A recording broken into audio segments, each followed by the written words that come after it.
Muchas veces hemos escuchado esta frase que nos dicen: hermano, hermano, hermana, tienes que andar conforme a la voluntad de Dios. Tienes que caminar conforme a la voluntad de Dios. Y muchas veces hemos pasado momentos difíciles y nos hemos preguntado: pero ¿cuál es la voluntad de Dios? ¿Cómo sé si el camino que estoy emprendiendo, cómo sé si esto que estoy haciendo le agrada a Dios? ¿Cómo saber si estoy caminando conforme al agrado de Dios? Y este tema es el que vamos a tratar en esta noche. Si usted tiene dudas en su vida de cuál es la voluntad de Dios, esta noche sus dudas van a ser resueltas a luz de la palabra del Señor. Si usted muchas veces ha dudado, ha dicho: pero yo no sé cuál es la voluntad de Dios. Muchas veces me dicen: hermano, anda conforme a la voluntad de Dios, pero nadie me dice cuál es la voluntad de Dios. Y en esta noche preciosa vamos a revelar, hermanos, esto a la luz de la palabra de Dios. Porque dice que tenemos la palabra profética más segura, a la cual hacemos bien en estar atentos. Tenemos esta palabra. Tenemos la palabra de Dios, el cual es nuestra guía diaria. Así que, mis hermanos, en esta noche preciosa les doy la bienvenida una noche más a este tiempo, hermanos, maravilloso, en el cual vamos a crecer juntos en el conocimiento de la palabra de Dios. Y es importante, mis hermanos, yo siempre digo, todo aquel que se ha convertido a Jesucristo, todo aquel que ama a Dios, debe anhelar cada día crecer en la palabra del Señor. Debe anhelar cada día a llenarse y andar conforme a la voluntad de Dios. A menudo hemos escuchado y nos dicen: hermano o hermana, tienes que andar conforme a la voluntad de Dios. Tu vida tiene que andar conforme a la voluntad de Dios. Tus caminos tienen que ser conforme a la voluntad de Dios. La pareja que tú elijas tiene que ser una pareja que se ajuste a la voluntad de Dios. La carrera que tú elijas tiene que ser la voluntad de Dios. Tienes que orar para que Dios haga su voluntad. Y a menudo hemos escuchado esto. Y yo sé que usted, al igual que yo, se ha preguntado: pero ¿cuál es la voluntad de Dios? ¿Cómo sé si la carrera que estoy eligiendo es la voluntad de Dios que yo estudie esa carrera? ¿Cómo sé si la pareja con la que me voy a casar es la voluntad de Dios que esa sea mi pareja, ella o él sea mi pareja? ¿Cómo sé cuál es la voluntad de Dios? ¿Cómo puedo entender cuál es la voluntad de Dios? Y para esto, hermanos, quiero invitarles al libro de Primera de Juan, capítulo 2.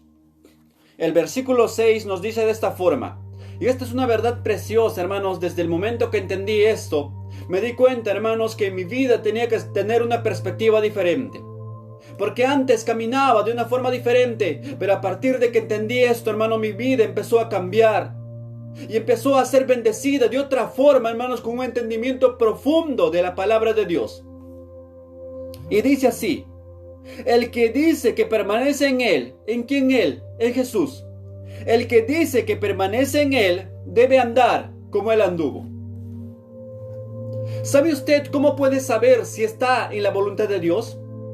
¿Sabe cómo puede saber si su vida está de acuerdo al molde que Dios quiere que usted viva? Es algo bastante simple y la Escritura muchas veces nos los ha revelado. Nosotros sabemos que estamos andando conforme a la voluntad de Dios si nuestra vida se ajusta al carácter de Jesús en su ministerio terrenal. Si nuestra vida, hermanos, se ajusta al carácter de Jesús. ¿Cuál es tu carácter? ¿Cómo es tu vida? ¿Cómo es tu carácter? ¿Cómo es tu forma de vivir? ¿Acaso estamos llenos de resentimiento? ¿Acaso estamos llenos de rencor? ¿Acaso no podemos perdonar?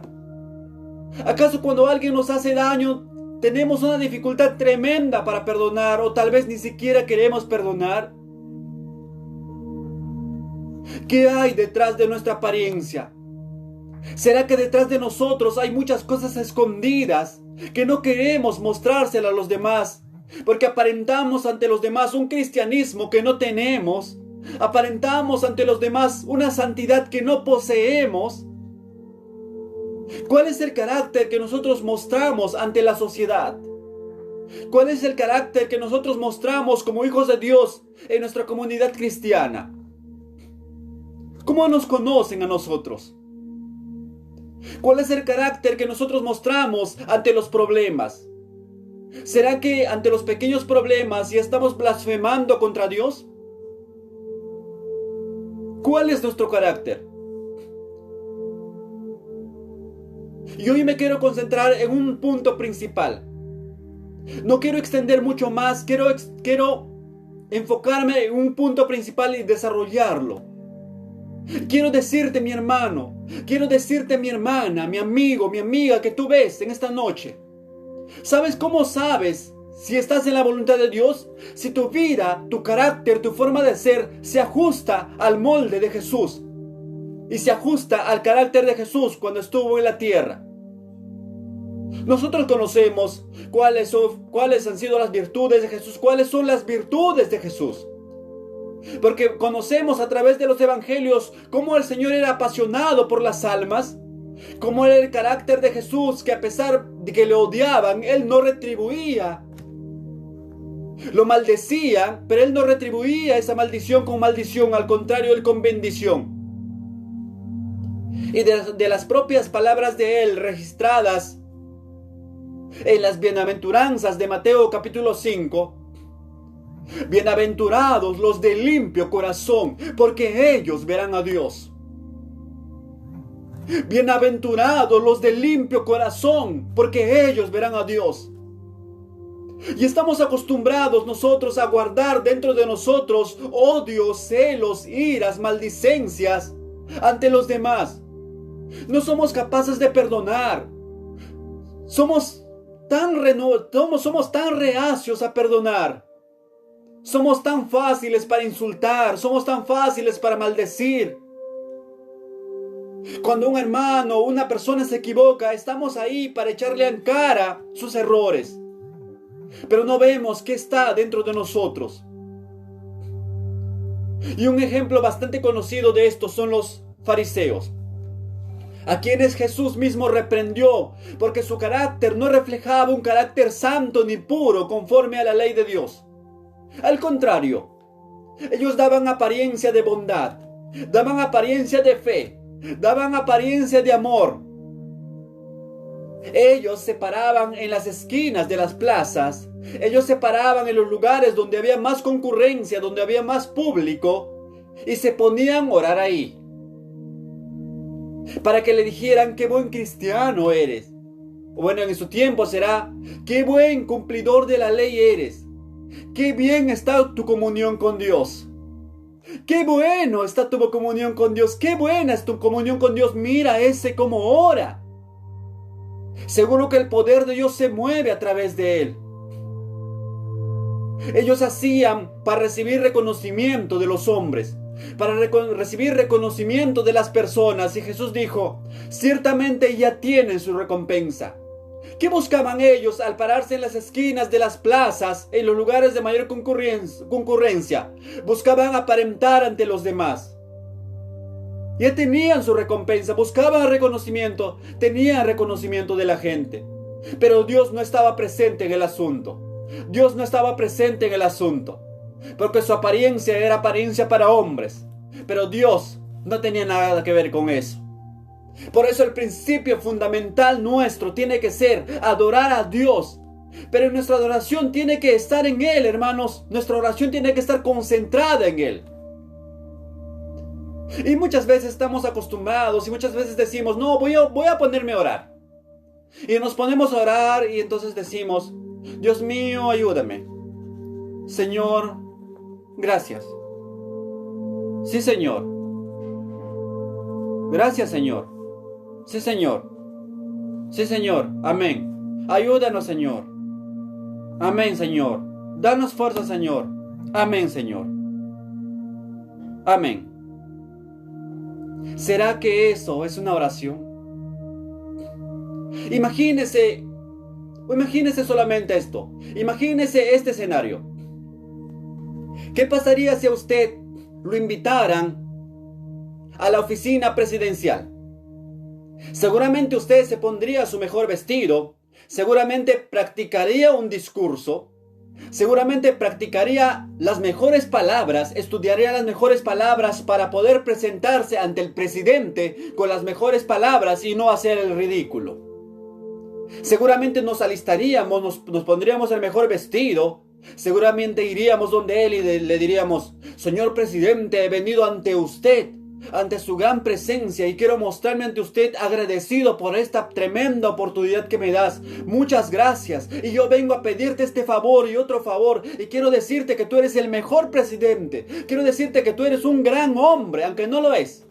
Aunque sea un ratero. Seguro que le dirías: yo te respeto mucho, respeto a tu familia, eres un gran hombre. Pero ante el creador de los cielos y la tierra, ante el rey del universo, ante aquel que nos formó y aquel que nos predestinó, aquel que nos llamó, dice, antes de la fundación del mundo, ¿cómo nos presentamos? Nos presentamos muchas veces irreverentes, nos presentamos como queramos. Y en la oración que nosotros decimos que hacemos oración, repetimos palabras vanas una tras otra, hermanos, palabras sin sentido muchas veces, sin reverencia. Y decimos que oramos y todavía nos quejamos y decimos: ¿pero por qué Dios no me escucha? Pero si yo estoy orando, yo me pongo de rodillas, ¿y por qué Dios no me escucha? ¿Y cómo estamos orando? ¿Se acuerda, hermanos, de Jesús? Jesús era un hombre apasionado por la oración. Jesús era alguien apasionado por la oración. Pasaba mucho de su tiempo orando.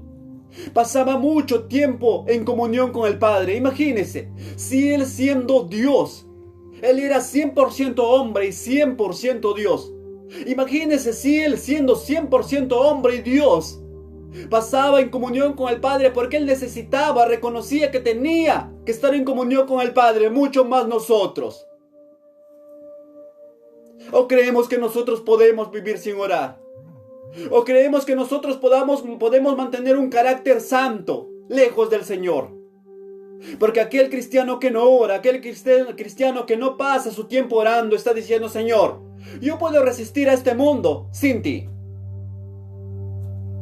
Y no hemos tomado en cuenta que dice el Señor: sin mí, nada, nada, nada puedes hacer.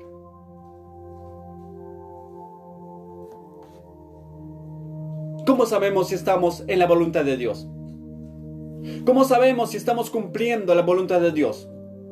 ¿Cómo sabemos si el carácter nuestro refleja la voluntad de Dios? Es simple. Nuestro carácter tiene que mostrar el carácter de Jesucristo.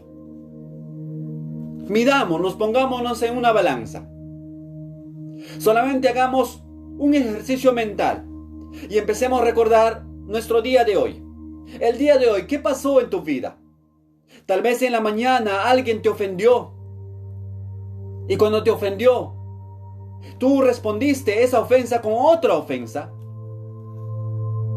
Tal vez esta mañana alguien te dañó y respondiste a este daño con odio, con rencor. Tal vez este mediodía, hoy a mediodía, tal vez te enteraste que uno de tus hermanos, uno de tus amigos estaba hablando mal de ti. Y tú fuiste y corriste y empezaste a gritarle. Empezaste a maldecirle. Empezaste a insultarle. ¿Qué hay en nuestro corazón? ¿Qué hay en nuestra mente?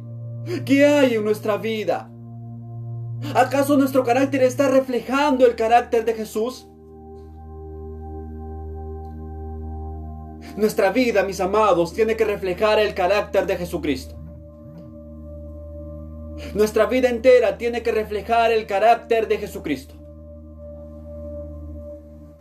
No hay otra manera. Por eso dice, hermanos, en Lucas capítulo 9, si alguno viene en pos de mí, niéguese a sí mismo, tome su cruz cada día y sígame. ¿Sabe qué es tomar la cruz? ¿Sabe qué es negarse a uno mismo? Esta parte no nos agrada muchas veces. Es que nuestros cuerpos están, hermanos, propensos ante el pecado. Nuestro cuerpo, nuestra carne anhela pecar. Y aunque me digas, no es así, es así. Porque dice el apóstol Pablo, porque no hago el bien que quiero, sino el mal que no quiero, eso hago. Porque el hacer el bien está en mí, pero no el hacerlo. Por eso con mi mente sirvo a la ley de Dios, pero con mi carne sirvo a la ley del pecado. Qué poderoso, hermanos, de un hombre tan grande, de un hombre tan usado, que escribió prácticamente la mitad del Nuevo Testamento, el apóstol Pablo. Reconociendo, hermanos, que necesitaba de Dios cada instante para poder vencer a la carne. Necesitamos de Dios. Necesitamos que nuestra vida refleje el carácter de Jesucristo. Día a día, mis hermanos. Día a día, nuestra vida tiene que andar, hermanos, conforme a la voluntad de Dios.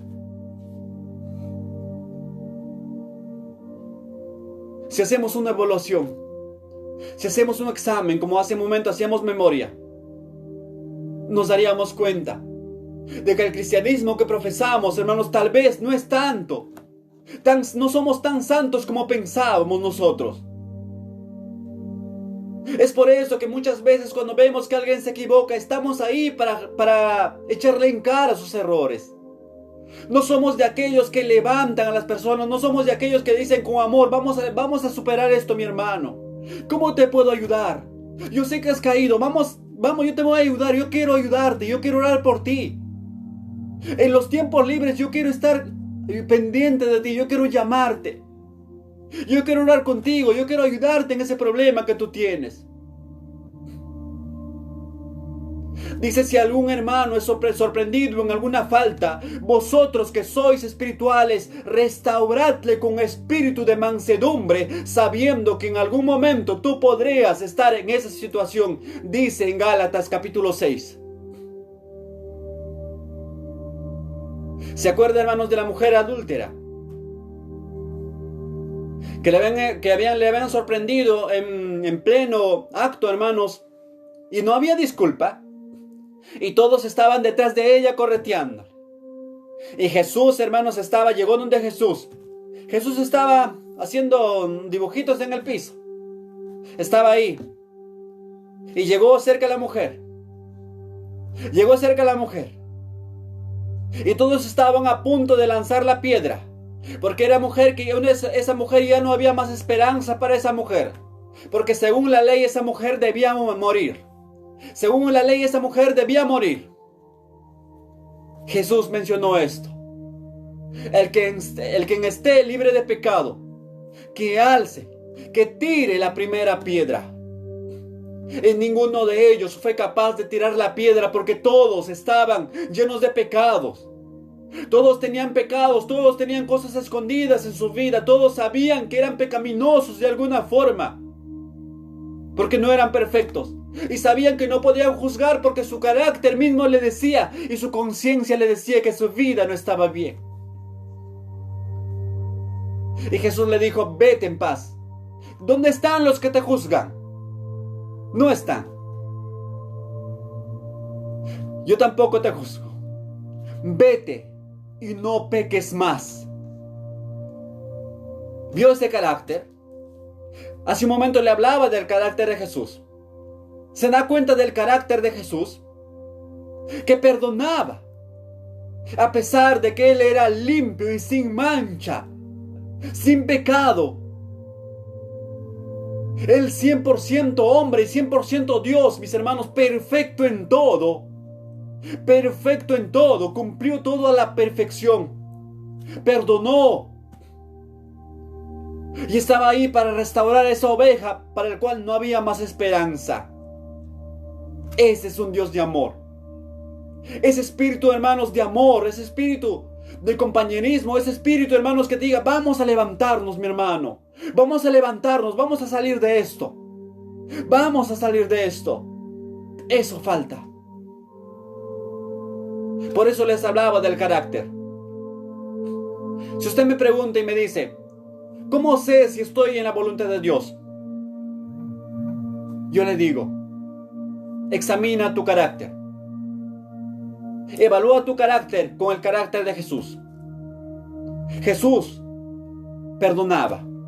¿Tú perdonas? Jesús amaba. ¿Tú amas?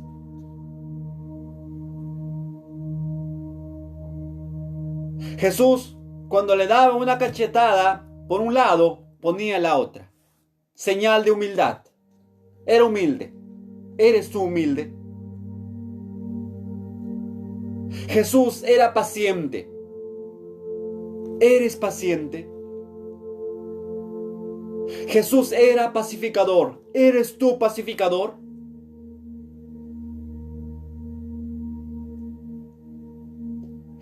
Jesús decía, bienaventurados los que tienen hambre y sed de justicia. ¿Tienes hambre y sed de justicia?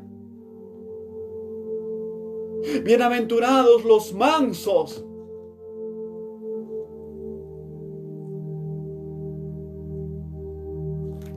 Tenemos eso.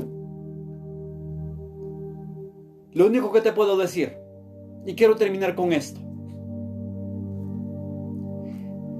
¿Cómo saber si estás en la voluntad de Dios? Examina tu carácter. Evalúa tu carácter y compárala con el carácter de Jesús. Ahí te vas a dar cuenta si estás andando en la voluntad de Dios o no. Y otra pregunta que me hacían, y es bastante usual, y esto seguramente lo vamos a ver en los próximos estudios de la palabra de Dios. ¿Cómo sé si estoy orando conforme a la voluntad de Dios? Porque yo oro y oro y oro muchas veces y no obtengo respuesta. Yo estoy clamando a Dios, y clamo y clamo y clamo, pero no obtengo respuesta. Parece que Dios no me escucha. No es que Dios no te escuche. No es que Dios no te escuche. Dice en Santiago que pedís y no recibís porque pedís mal, para gastar en vuestros propios deleites. ¿Cuál es la intención de tu oración? ¿Sabe cómo orar conforme a la voluntad de Dios? Porque dice en el libro de 1 de Juan capítulo 5 versículo 13, 14, 15, hermanos. Y desde esta es la confianza que tenemos en Él, que si pedimos alguna cosa conforme a su voluntad, Él nos oye. ¿Y cómo sabemos que nuestras peticiones están conforme a la voluntad de Dios? ¿Cómo saber si mis peticiones están conforme al molde de Dios? ¿Cómo sabemos, hermanos, esto? Simple. Evaluemos qué pediría Dios si estuviera en nuestra situación. ¿Qué pediría Jesús si estuviera en nuestra situación? Les hablaba del carácter de Jesús. Entonces tenemos que ponernos a pensar. ¿Jesús pediría esto si estuviera en mi lugar? Hablamos del carácter. Jesús es nuestro maestro. Y todo discípulo anhela andar por las pisadas de su maestro. Y de eso tenemos nuestro texto central en 1 de Juan capítulo 2 versículo 6.